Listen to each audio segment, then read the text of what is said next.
ላሪ ኤሊሰን ስኬታማው የቴክኖሎጂ ዓለም ቁንጮ። ይህ ታሪክ ዓለማችንን ላቅ ባለ ደረጃ ስለቀየረው የቴክኖሎጂ ቁንጮ ላሪ ኤሊሰን ነው።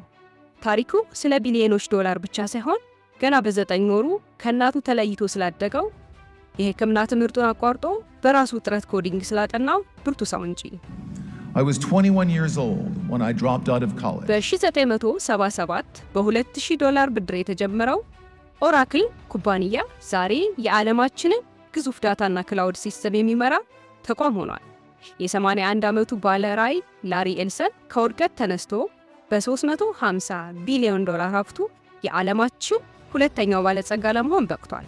ይህ የላሪ ኤሊሰን ጉዞ ተስፋ ካለመቁረጥና ከጠንካራ ራዕይ ጀርባ ያለ አስደናቂ ስኬት አምድ ነው።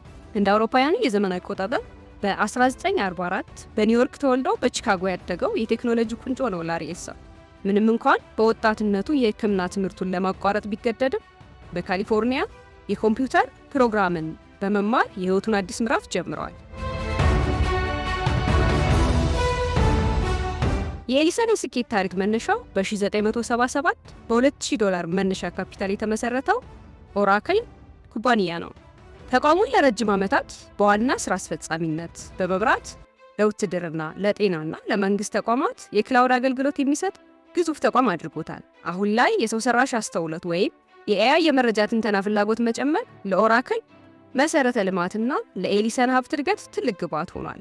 በዚህም ምክንያት እንደ አውሮፓውያኑ የዘመን አቆጣጠር በ2025 የፎርብስ መረጃ መሰረት በ$350 ቢሊዮን የዓለማችን ሁለተኛው ባለጸጋ ለመሆን በቅቷል።